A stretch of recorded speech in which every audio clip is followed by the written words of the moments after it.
असली मतलब क्या है, इसके कई पहलू हैं, है ना। आज हम इसी को समझने की कोशिश करेंगे। और जानते हैं शुरुआत कहाँ से करेंगे? एक बहुत ही दमदार कहानी से। तो चलिए मिलते हैं सोहन से। ये कहानी है एक ऐसे लड़के की जो एक बहुत ही अमीर मतलब संपन्न परिवार से था, पर पढ़ा लिखा बिल्कुल नहीं था। अब दिक्कत ये थी कि उसके जो दोस्त थे वो सब पढ़े लिखे थे, और जब भी वो लोग आपस में बातें करते थे ना, तो सोहन को बार बार ये महसूस होता था कि वो अनपढ़ है। और जाहिर है उसे ये सब सुनकर बहुत बहुत बुरा लगता था। और देखिए, सिर्फ सोहन ही नहीं, उसका पूरा का पूरा परिवार ही पढ़ा लिखा नहीं था। और इसी एक वजह से उन्होंने अपने सारे बिजनेस और जमीन जायदाद के जो भी कागजात थे, उनकी सारी जिम्मेदारी एक करीबी रिश्तेदार को सौंप रखी थी। पूरा भरोसा था उन पर। और यहीं यहीं कहानी में एक बहुत दुखद मोड़ आता है। उस रिश्तेदार ने क्या किया? उसने धीरे धीरे उनके भरोसे का गलत फायदा उठाया। धोखे से उन्हें बेवकूफ बनाकर उनकी सारी की सारी संपत्ति अपने नाम करवा ली। और नतीजा नतीजा ये हुआ कि सोहन का परिवार सड़क पर आ गया, पूरी तरह बर्बाद हो गया। तब उसके दोस्तों ने उसे एक बात कही।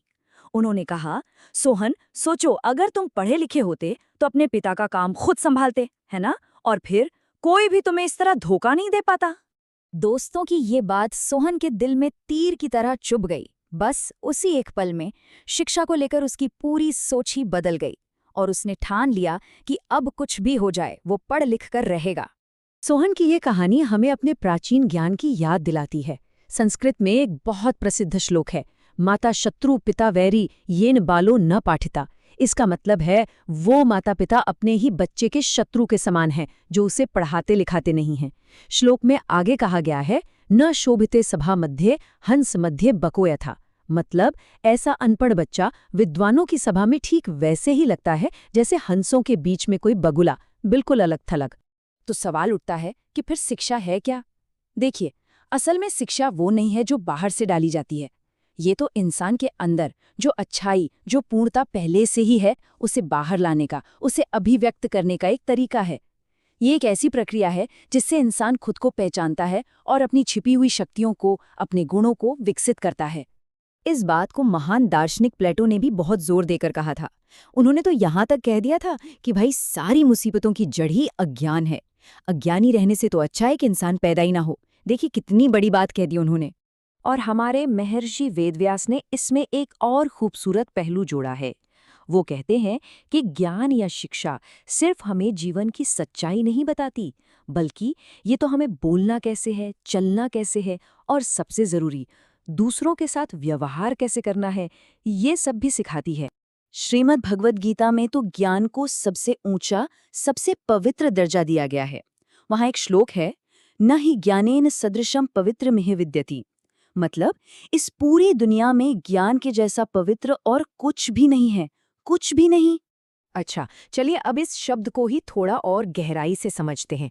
जो शिक्षा शब्द है वो संस्कृत की शिक्ष धातु से निकला है, और शिक्ष का मतलब होता है सीखना और सिखाना। मतलब ये एक टू वे प्रोसेस है। प्राचीन भारत में इसके लिए एक और शब्द बहुत प्रचलित था, विद्या। ये शब्द विद धातु से बना है, जिसका सीधा सा मतलब है जानना। और ज्ञान को कितना जरूरी माना जाता था, इसका अंदाजा इस बात से लगा सकते हैं कि उसे इंसान की तीसरी आंख का दर्जा दिया गया था। अब जरा अंग्रेजी शब्द एजुकेशन को देखते हैं।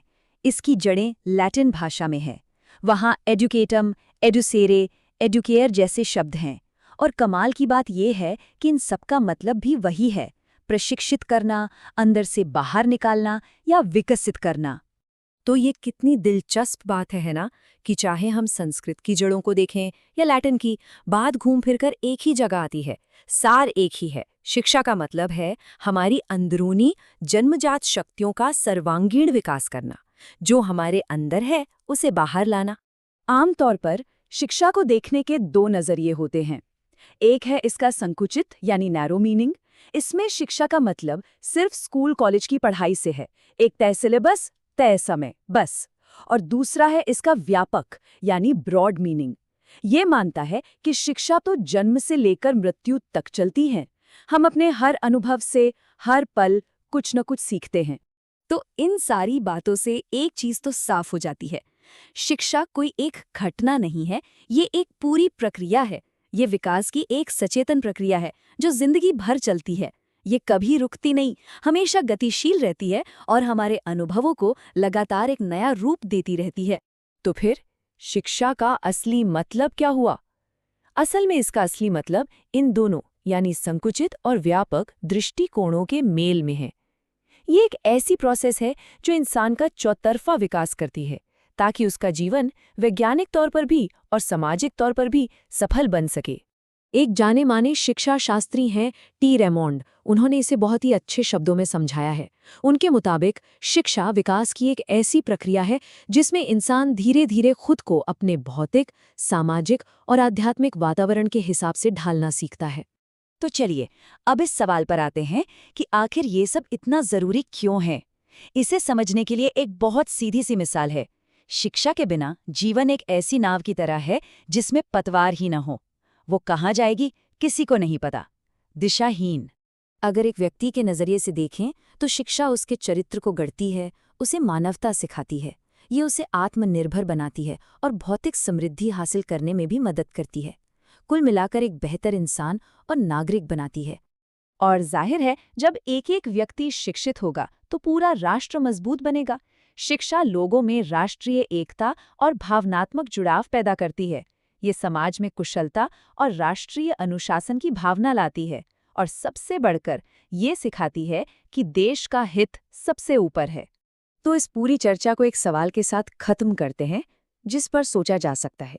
हम बार बार कह रहे हैं कि शिक्षा एक गतिशील प्रक्रिया है, एक डायनामिक प्रोसेस है। तो सोचने वाली बात यह है कि इसका हमारे अपने जीवन के लिए असल में क्या मतलब है।